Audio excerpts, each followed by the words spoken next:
All right, a lot of you who watch my stuff do not trust the corporate press, and we obviously understand why. What if you, especially those of you who are really interested in food news, could get your food news from the people actually producing food? That is something Texas Slim here, who I finally got to meet in person after being on the show a bunch of times. It's been a couple. He's working on it. So first off, what is it? What's it gonna be? Well, what we're going to do is, whenever I started the Beef Initiative, I didn't even know Will Harris. And you just sat here and talked with him, and I did too. And I just, spoke up here. For years now, we've been trying to get people back to the source of the seed. It's a phrase that we've been using. We know there's a lot of bullshit, basically news information out there that's nefarious and deceptive. So actually, when I was talking to Mr. Harris, we're going to start something called the Modern Day Cattle Report. And what we're going to do is we're going to reach out to every cattle rancher, producer, operator, farmer in the United States, and they're going to have a voice, and you're going to basically support them. And here we are. We're going to start with Allison and I, and we're going to start reporting the Modern Day Cattle Report, bringing truth in food, going straight to the source of the seed of the producers that are actually living and dying to feed you. So here we go. Yeehaw. Giddy up. Okay, moving this way, we'll let them have their conversation. Why? I mean, you must obviously have thought there's an issue with food news, or that there's a role that the press plays in the current plight of the food system in the United States in order to say this needs to be part of our solution. So can we start with the problem? What is the problem with the way food news is reported right now, or the way just the regular media, the corporate press, they cover it such that you're like, okay, we need to think of a solution to this? Well, I think right now in America, what we've been basically captured by is that we look at food as far as brand design and marketing plans, and who's telling the truth and who's doing the right things with the food and the information that we read through basically agricultural magazines. I don't know, anything that's on the centralized internet is a problem these days. That's what we've seen for a while. And, whenever who owns Tyson? Who owns Jimmy Dean? Jimmy Dean used to be the most prominent sausage maker in the United States. He basically was born and raised 45 miles from where I was born and raised. Well, who owns Jimmy Dean? Nobody in this country knows that. I do, and I'm going to tell you. Well, first it was bought by Hormel, then it was bought by Smithville. Who owns Smithville? Well, that's the CCP of China.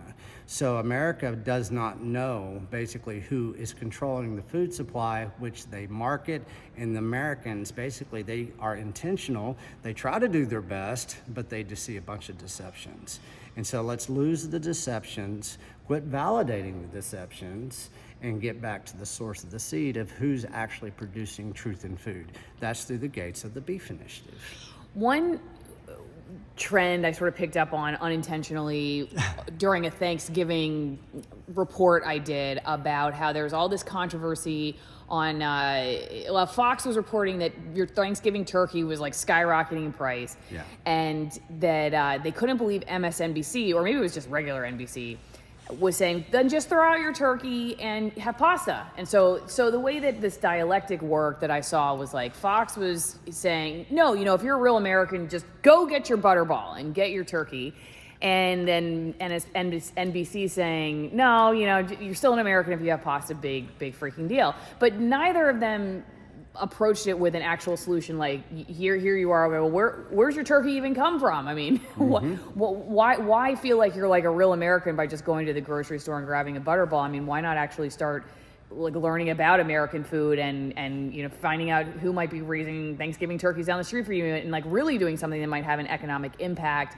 And so like I found both sides to be very shallow when it came to actually like really giving you information about agriculture, especially if you're somebody who really wants to understand the problem or a solution. How do politics play into all this? Well, you bring up a good point, because whenever I started the Beef Initiative, and before I'd even kind of tagged it the Beef Initiative, I wrote an article, and it was called The Harvest of Deception.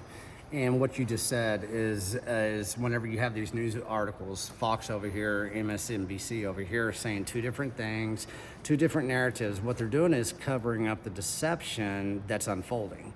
Let's say, okay, there's no turkeys. Well, what happened? Well, maybe there was basically drought.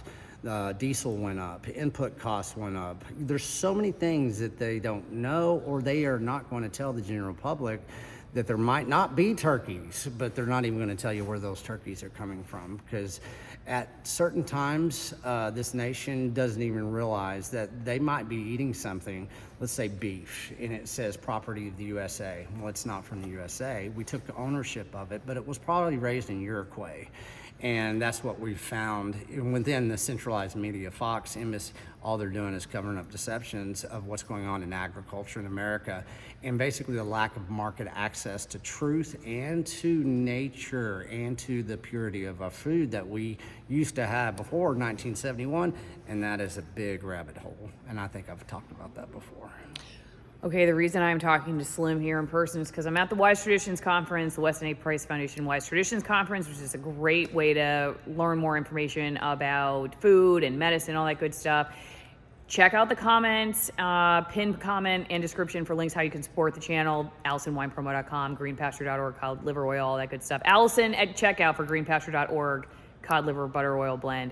Slim, one final thought, I guess, for people about your particular news initiative or just the larger scope of the beef initiative. You bet.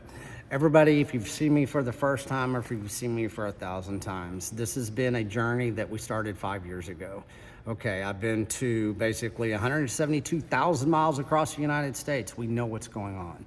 America is now a food desert of good, nutritious food. It's okay, we got you covered. I've also been around the world twice. So we've developed all these solutions, entry points, gateways, to where you can come in and wherever you are, is it butter? Is it basically nutrition? Is it health? Do you want to start a herd share? Are you looking for a half a cow? Do you need boxed beef? Do you need to start a retail storefront? Or are you maybe opening up a processing center so you can start feeding your community again like we used to do in this nation? Because Texas once fed a nation. The Beef Initiative is about to do the same, but you've got to go through those gates. Those gates, it's welcome to beef.com, beefnews.org, beefmaps.com. Those 3 URLs, spread it across this planet, and you're going to find the solutions that you're looking for. We've been working at this for a while.